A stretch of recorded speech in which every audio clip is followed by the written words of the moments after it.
কিন্তু রসুল ওইটা শেখাননি, রসুল ওইটা শেখাননি। জি ভাই, রসুল ওইটাকে শেখাননি। কথার পৃষ্ঠে একটা কথা বলিয়ে ফেলছি, জি বলিয়ে ফেলছি একটা, ভাই কিছু মনে করবেন না, এরকম কথা বলি না, আমার বলতে একটু মন চাচ্ছে। জি ভাই, আমার নামে একটা কথা ছড়ালো যে আমি সাইফুদ্দিন সিদ্দিকী সাহেব মরহুম হুজুর কেবলার নামে একটা বাজে কথা বলেছি বলে আমার নামে ছড়ানো হলো। হারকিস সে কথা আমি বলিও নি, ওই লোকের মুখে শুনি, এখানে ওখানে সেখানে শুনতে ভাই জাপারে বল। নুরুদ্দিন সাহেব হুজুর ইন্তেকাল করলেন, আমি গেলাম, দেখা করলাম, নুরুদ্দিন হুজুরকে দেখলাম, ছেলেদের সঙ্গে ভাইদের সঙ্গে দেখা হল। সাইফুদ্দিন হুজুর দরবারে 2 ঘন্টা বসে থাকলাম, 2 ঘন্টা বসে থেকে হুজুর কেবলা বাইরে বার হলেন, সালাম করলাম, কদম বুছি করলাম, বললাম হুজুর যদি আমার পক্ষ থেকে কোনো বেয়াদবি হয়ে থাকে মাফ করে দেবেন। আচ্ছা, এরপরে আর কিছু কথা থাকে? সেই মানুষটা ইন্তেকাল করলেন, আমি ভোর 4টের সময়, 4:30 সময় যেয়ে পৌঁছালাম।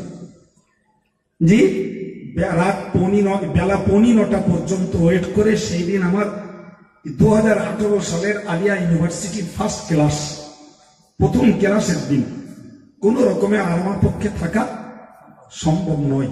9:15 সময় বেরোলাম, প্রায় 4.5 ঘন্টা 5 ঘন্টা অপেক্ষা করার পরে, জি ভাই পরে শুনতে পাচ্ছি যে ওরা ছিল বলে তোমাদের দেখাইনি।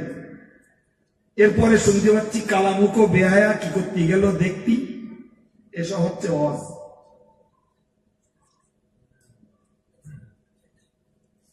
কি বললেন? বলেছে? হ্যাঁ বলেছে। এই দেখো, শুনতে পাচ্ছেন?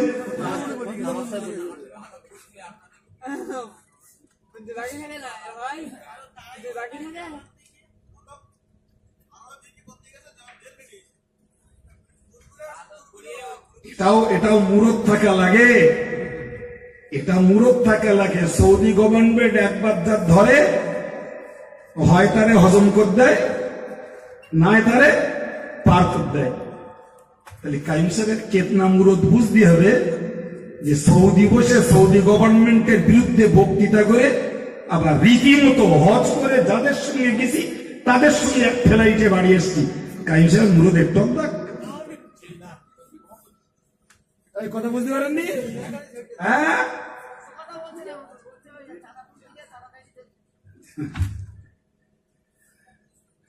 জাহান্নামে জাতি গেলে কিছু লাগে তো। আমি অত কথা কিছু বলতে চাইনি, আমি এইটুকু বলতে চাইলাম যার জীবদ্দশায় তার দরবারে বসে 2 ঘন্টা বসে থেকে জি মুরব্বী বলে মনে করে সালাম করে কদম বুঝি করে ফিরে এলাম ক্ষমার ভাষা চেয়ে।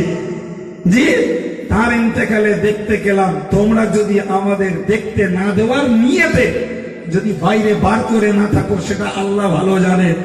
জি পরে বোঝো তোমরা হাদিসের ভাষায় ইমানদারের পরিচয় দিয়েছো না অন্য কিছুর পরিচয়, হাদিসের ভাষায় মনুষ্যত্বের পরিচয় দিয়েছো না অন্য কিছুর পরিচয়। এটা এবার বুঝো তোমরা, আমার বোঝার দরকার নেই, আমি আমার বাকাতেই করেছি। এই করেছি না করিনি? জি যিনি বলছেন মুখ কালো লানত পড়েছে, ওটাও আর এক বেঈমানি কথা। রাসূলুল্লাহ সাহাবী বেলালের মুখ কালো ছিল, সারা জীবনেও পরিষ্কার হয়নি। জি ওটা কি খোদার লানতের নজির? ইংরেজ যারা তাদের সব দেখতে লাল রগরগের সাদা চোটে, ওরা কি সব জান্নাতের? জি এই জন্য জাতির কাছে বলি মরিচটা জাত বুদ্ধির ওষুধ খেয়ে মর। জি অন্তত মনটার বুঝ দিতে পারবি, যার গা ভিতরে 2টো এলেম কালাম আছে তার গা 2টো অশন। জি আমল করতে না পারলেও 2টো সওয়াব পাবি বাবা। হাজার হাজার টাকা দিয়ে ওই গাল আর সমালোচনা শুনবি, সেও যাবে যেখানে, তুইও যাবি সেইখানে। এই ঠিক না ভুল? হ্যাঁ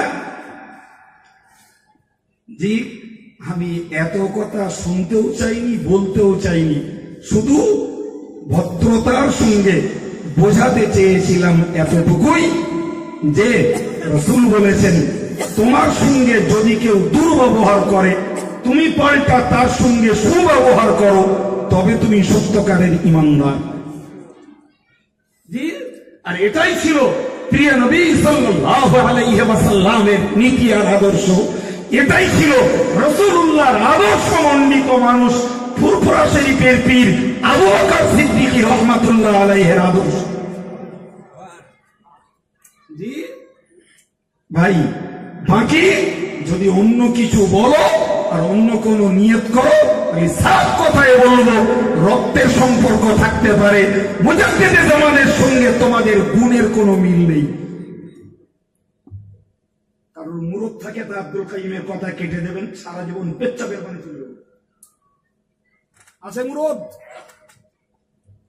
এই কি বলেছি, ভুল বলেছি না ঠিক বলেছি? হ্যাঁ জি, গাল দিতে জানি না, তবে যা দলিলার যুক্তি দেব, জি তাতেই চাপা পড়বা ইনশাল্লাহ। গাল দেবো না, জীবনেও গাল দিয়ে মিথ্যা কথা বলি। জি ভাই, যদি বলো কাইম সাহেব চাঁদা তুলছে, তুই জানিস কাইম সাহেব 1,28,000 টাকা হজ করতে যেয়ে তুলে নিয়েছে। কত বললো? 1,28,000 টাকা জামিয়ার জন্য কালেকশন করেছি, মক্কায় বসে, মদিনায় বসে। শুনতে পাচ্ছেন? হ্যাঁ, আর 1,28,000 টাকা কালেকশন করেছি সব আমার দেশের হাজির কাছ থেকে। জি, কথা কিছু বুঝতে পারতেছেন ভাই? কোরআন শরীফে আল্লাহ বলেছেন স্পষ্টত, যারা হজ করতে যায়, যদি এরা হজ করতে যে ব্যবসা করে, তাহলে এদের ব্যবসা করা বেকসুর, হালাল, জায়েজ। শুনতে পাচ্ছেন কিছু? কোরআন বলেছে ওয়াবতাগু মিন ফাদলিল্লাহ, তোমরা হজ করতে যেয়ে তোমাদের রুজির সন্ধান করো, আল্লাহর পক্ষ থেকে বেকসুর অনুমতি রয়েছে। আমরা চোখের সামনে দেখি লক্ষ লক্ষ হাজি, ছেলে এবং মেয়ে, তারা হজ করছে, সময় মতো সৌদির মার্কেটে তারা ব্যবসা করছে, লাখ লাখ, দুই একটা না। ইন্দোনেশিয়ার হাজিরা, মালয়েশিয়ার হাজিরা, রাস্তার ধারে মেয়েগুলো আপাত মস্তক বোরকায় ঢাকা, চোখগুলো বুড়বুড় বুড়বুড় করছে। জি, তাদেরকে দেখছি এই কাবা তোয়াফ করছে।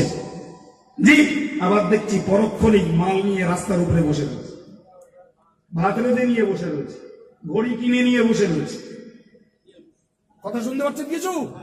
হ্যাঁ, তো তাদের দেখে মনে হলো যে এরা হজ করতে এসেছে, কিন্তু কোরআনের হুকুমের আওতার ভিতরে যথারীতি ব্যবসা করছে। জি, এবং কোন পুরুষ মানুষের সঙ্গে কোন মহিলা কথাও বলছে না। আপনি যান, যে বলুন একটা মাল তুলুন, কামড়ি, জিজ্ঞেস করলাম ক টাকা, জি কোনো কথার জবাব নেই, হাতে গ্লাভ পরা, কিংবা 15 টাকা, কোনো কথা নেই। আপনি বললেন ব্যবসা, মুখে কোনো রব নেই, মুখে কোনো রব নেই। আজান হয়েছে, আজান হয়েছে কাবা শরীফে, আমি একটা ঘড়ি কিনেছি, পয়সাটা মিটাবো, আজানের শব্দ কানে গেছে, তলপি তলপা গুটিয়ে ফেললে। জি, তলপি তলপা গুটিয়ে ফেললে। আমি বললাম ইয়া উম্মি খুজি রুবিয়াতিক। এতটুকু চিন্তা নেই যে এই লোকটার কোন দেশে বাড়ি তার ঠিক নেই, আমার ঘড়িটা নিলে পয়সাটা দেবে কি দেবে না তার ঠিক নেই। পয়সাটা যে দেবো সেও দাঁড়ালে না, ঘড়িটা ওকে মালে দিয়ে দেবো, গুটিয়ে ফেলেছে। চলে গেলুম নামাজ পড়তে, নামাজ পড়ে এসে পরে রক্তে দেখছি সেখানে বসে রয়েছে, টাকাটাকে দিয়ে দিল। টাকাটা দিয়ে দিলুম, হাত ইশারা করে বোঝালে তোমার জন্য দোয়া। চল জোরে বলুন। ভাই আমি বোঝাতে চাইছি এই কথাগুলোর ভিতর দিয়ে, তাহলে হজ করতে যে ব্যবসা করা বেকসুর জায়েজ। আর আমি তো ব্যবসা করতে যাইনি, 20টা প্রতিষ্ঠানের জন্য আমার দেশের পরিচিত হাজিদেরকে বলেছি, যে সবাই পরিচিত, যে আপনারা দেশে দান করেন, এসেছেন হজ করতে, মক্কার মতো একটি শ্রেষ্ঠ ইবাদতের জায়গায়, পারলে কিছু দান করবেন। জি, তার সংখ্যা দাঁড়িয়েছে 1,28,000 টাকা। কত শুনতে পাচ্ছেন? জি ভাই, এর পরের কথা, যদি এই দান তোলাটা সৌদি গভর্নমেন্ট জানলো, তা ধরে নেন আমারে জেলে দিলে। জি, সৌদি গভর্নমেন্ট জানলো, আমার জেলে দিলে। আমার জেলে দেওয়ার পরে ছাড়া যাবে কেডা? তোমরা, হ্যাঁ তুমি জানো জি, যে সৌদির লোক ধরা পড়লো, টু করার মতন কোন লোক থাকে না সেখানে। আর কত মিথ্যা কথা বলবা সিদ্দিক শব্দ গায়ে লাগিয়ে, আর কত মিথ্যা বলবা। এই তো সঙ্গীর হাজি, এক ফ্লাইটে গেছি, এক ফ্লাইটে এসছি। জি, তা জেল খাটলুম, তাহলে এক ফ্লাইটে আসলাম কি করে? বলেন। ভাই কি বলবো না, আপনাদেরও দোষ কম না, বলো কি বলবো বললি হবে? আপনারা তো দোষ কম না। মনে করেন 14,000 দাম, সে মাল কি দেবেন, চল যাই, দোষ কেন? এমনি আর বাজার পায়? খেলোয়াড়রা খেলতে পারতো না দর্শকরা না দেখলি, এমনি। জি, আজও পর্যন্ত মনের এতটুকু মজবুতি আসেনি। জি, সে ভালো তার জায়গায় থাক, আমি তার কথা নেই না ভাই, তার সংস্পর্শে গেলাম না, নিরাপদে থাকলাম, মিটে গেল। জি ভাই, তো ওসব আর ভালো লাগে না, ভালো লাগে না, আর বলিও নে। আজকে কি খ্যাপ কেটে গেল হাদিসটুকু বোঝানোর জন্য। জি, ওই কথাটা বলে ফেললাম, যে কাইয়ুম সাহেব যার কাছে যে ক্ষমা চেয়ে তার ইন্তেকালে ফের তাকে দেখতে গিয়ে 4 ঘন্টা ওয়েট করে এসছে, যারা দেখতে দেয়নি কালামুক ও কাইয়ুম সাহেব না, তারা যার মাথায় ঘেনু আছে, বিচারটা সেইটি করুক, বিচারটা সেইটি করুক। ফুরপুরা শরীফের পীর সাহেব কেবলা তাকে কাফের বলে ফতোয়া দিল বাংলাদেশের মৌলানা হামিদ সাহেব। জি, বসিরাত আল-নামাজে সেইখানে বক্তৃতা করে প্রমাণ করালেন ফুরফুরা আবু বকর সিদ্দিকী কাফের তো দূরের কথা, তিনি এই জমানার মুজাদ্দিদ। জোরে বলুন, আর একটু জোরে বলুন।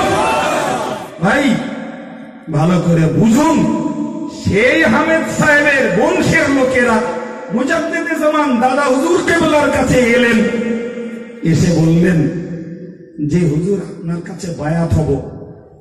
মুজাদ্দিদে জামান একবারও মুখে কোনো কথা আনেননি, ও বাবা তোমরাই তো আমার কাফের বলে ফতোয়া দিলে, আজকের কি করে কালামু করবো, তো আবার আমার কাছে এসেছো, কিভাবে তোমরা বেহায়ার মতো আমার কাছে এলে? সত্যটা তো নয়, বরং ফুরফুরা পীর সাহেব কেবলা ওই বংশের মানুষ যারা মুরিদ হলেন, অল্প দিনের ভিতরে তাদের আধ্যাত্মিকতার সবক দিয়ে, তাদের আধ্যাত্মিকতার ফয়েজ দিয়ে তিনি যোগ্য বানিয়ে তাদেরকে বিদায় করে দিলেন। জোরে বলুন, আর একটু জোরে সরে বলুন। ভাইরা আমার, অন্যান্য মুরিদেরা বললে হুজুর আমরা অনেক দিন ধরে আপনার খেদমতে, আর এরা মাত্র কিছুদিন এলো, আর ওদের ফয়েজ তাওয়াজ্জুহ দিয়ে আপনি যোগ্য বানিয়ে দিলেন, ব্যাপারটা কি?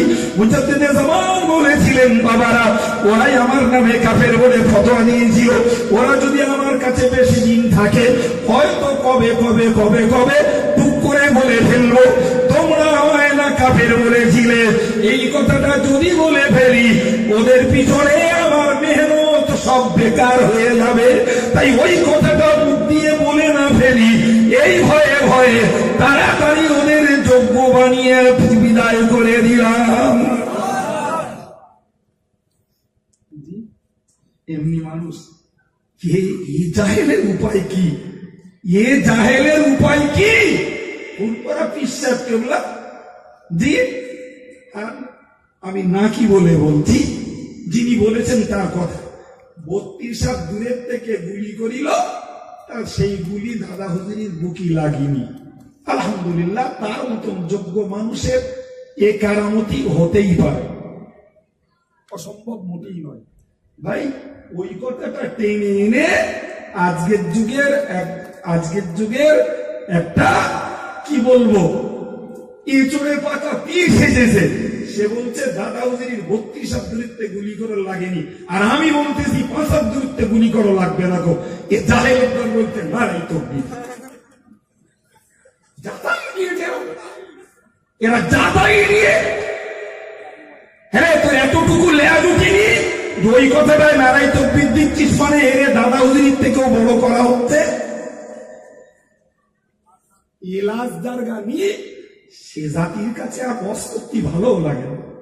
ওর ভিতর দিয়ে কপাল যাদের ভালো, তারা হকটা খুঁজে থাকে, তাই একটু মনে সন্তুষ্ট হই। দুটো কথা বলি,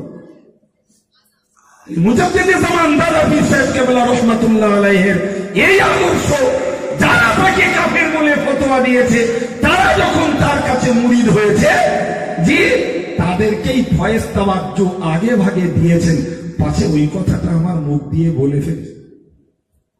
এই আদর্শ কার? রাসূলুল্লাহ। মুজাদ্দিদে জামানের এই আদর্শ রাসূলের। হিন্দা রাসূলের চাচি, হিন্দা রাসূলের চাচি। ভাই ওই হিন্দার চক্রান্তে রাসূলের চাচা হযরত হামজার হত্যা করা হলো, শহীদ হলেন। তার জিহাদের ময়দানে তার বুকটাকে ফেড়ে ফেলা হলো, তার কলিজা বার করে চিবিয়ে খেলো ওই মহিলা, তার কান কেটে নিল, নাক কেটে নিল, গুপ্তাঙ্গ কেটে টুকরো টুকরো করে হাড় বানিয়ে গলায় পড়লো। কিছু বলেন? মানুষ মানুষের প্রতি কাজ করতে পারে? হ্যাঁ, ঘেন্না করলো রাসূলের চাচা হামজার বিরুদ্ধে। জি মারালো লোক দিয়ে, মরে যখন গেল বুক ফেটে বুক চিরে কলি যাওয়ার করলো, কাঁচা কলিজা চিবালো, নাক কেটে কান কেটে গুপ্তাঙ্গ কেটে টুকরো টুকরো করে গলায় হাড় বানালো। ওদের যুদ্ধে মাত্র 6 বছর টাকা ঘুরতে না ঘুরতে আল্লাহ পাক ইসলামের জয় পতাকা দিলেন।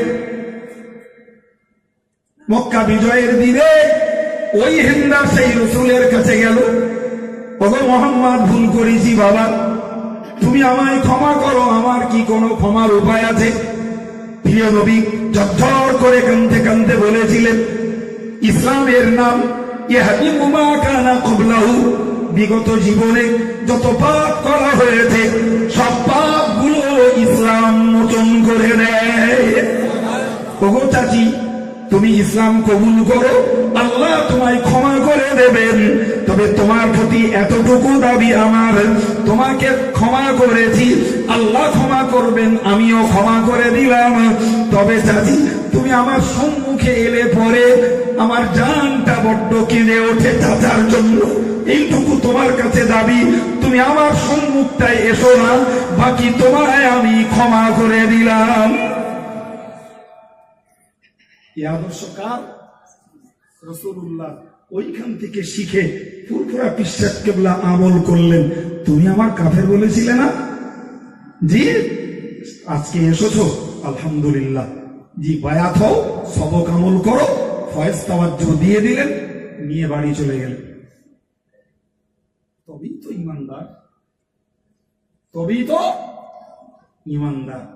আমি তোমার কাছে অন্যায় করতে যাইনি। জি যে মানুষটার কাছে ক্ষমা চাইতে গেছি তার কাছে অন্যায় করিনি, লোকে ছড়িয়েছে সেই সুবাদে মানবিকতায় বলে এসেছি, পায়ে হাত দিয়ে, হুজুর কি আমার সম্পর্কে যা শুনেছেন বেয়াদবি হলে মাফ করে দেন। দিয়ে পরিণত বয়সের মানুষের সঙ্গে তর্ক করে বলতে যাব যে আমি বলিনি, যারা আপনার কানে তুলেছে, মিথ্যা কথা ছড়িয়েছে, প্রমাণানন্দে কি কার ক্ষমতা আছে প্রমাণ করায় আমি আপনার বিরুদ্ধে কিছু বলেছি?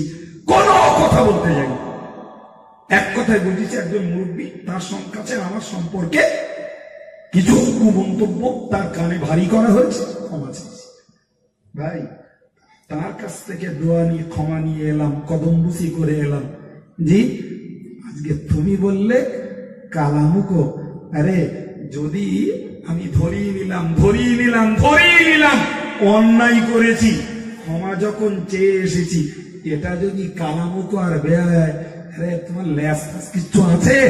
যে সাহাবীরা ছিলেন অন্য ধর্মে, তারা তাদের ভুল বুঝে তওবা করে ইসলাম কবুল করে নিলেন, এরা কি সব কালামুকো? বলেন। হ্যাঁ, ভাই, যে লোকটা ব্যভিচার করেছে সে তো সাহাবী, তওবা করেছেন, আল্লাহ তাকে ক্ষমা করেছেন।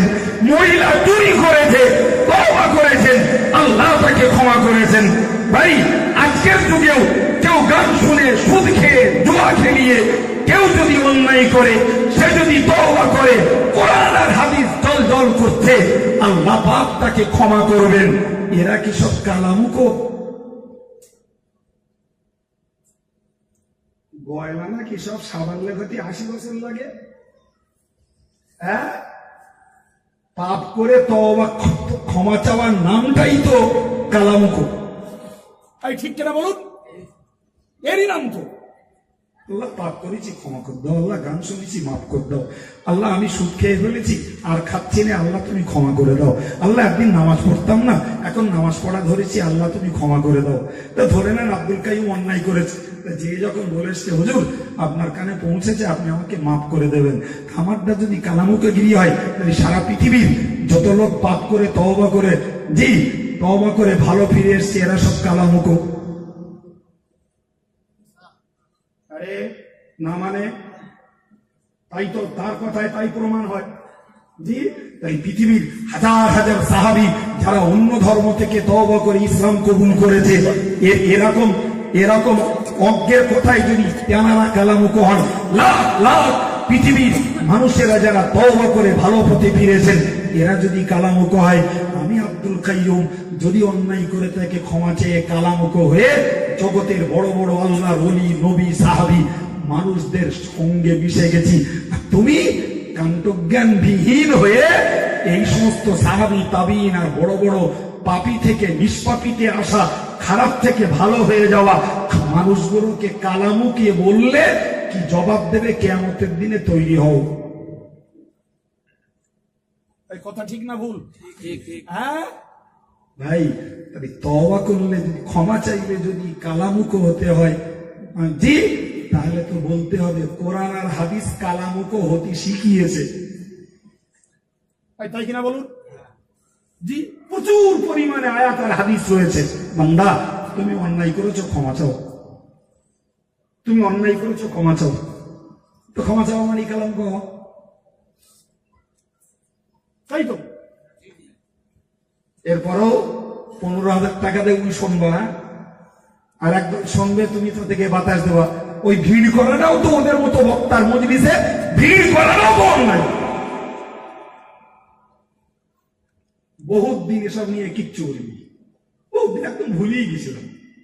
জি, আজকে শুধু ওই হাদিসটাকে ব্যাখ্যা করতে গিয়ে যে কথাগুলো বলেছি, গালি দিয়েছি, কথা বলুন, দলিল দিয়েছি, যুক্তি দিয়েছি, ইতিহাস দিয়েছি, দিয়ে বোঝাতে চেয়েছি এই জাতীয় কথা XYZ যে বা যারা বলেছেন নিশ্চিত 100% মিথ্যা, অন্যায়, ইসলাম বিরোধী, হাদিস বিরোধী, দাদার আদর্শ বিরোধী কথা বলেছে। জি, আর বলবো না ভাই, নিয়ত ছিল হাদিসের বাকি অংশগুলো বলবো। জি, তো সে এই 3টে কথা বলেছি। একটা বলেছি হারাম থেকে বাঁচো, শ্রেষ্ঠ ইবাদতকারী হবে, ভাগ্যের জন্য আল্লাহ যেটা নিরূপণ করে ওতে সন্তুষ্ট হও, জগতের সেরা ধনী হয়ে যাবে। জি, কেউ যদি তোমার প্রতি দুর্ব্যবহার করে, তুমি পাল্টা তার প্রতি সুব্যবহার রাখো। কেউ গালি দেয়, তুমি ভদ্র ভাষা বলো। জি, কেউ তোমার ক্ষতি করে, তুমি তার উপকারের চেষ্টা করো, তবেই তুমি হতে পারবে আল্লাহর কাছে ঈমানদার। জি, বিশ্বাস করুন ভাই, আমি আগেই বলেছি না, তুমি 50 গ্রামের গাল দিলে আমি 100 গ্রাম দিতে পারবো। তুমি যদি প্লেন অর্ডিনারি ভাষায় আমার বিরোধিতা করো, আমি সাধু ভাষায় চাপিয়ে দিতে পারবো ইনশাল্লাহ। পারবো না? দিয়ে কিন্তু উদ্দেশ্যটা ওটা নয়। উদ্দেশ্যটা হলো এই সাধারণ মানুষগুলোকে ভুল বোঝানো হচ্ছে, এইটার অবসান ঘটানো। এটা রোধ হওয়া দরকার। তা না হলে জি মিথ্যা কথা চলতে চলতে চলতে চলতে একদিন দেখা যাবে পাল্টা যখন কেউ কিচ্ছু বলছে না, তাহলে ওইটাই সত্যি। তাই তো নাকি? জি ভাই, তো আলহামদুলিল্লাহ, আল্লাহ যে পর্যন্ত আজকে নসিবে রেখেছিল ওই পর্যন্ত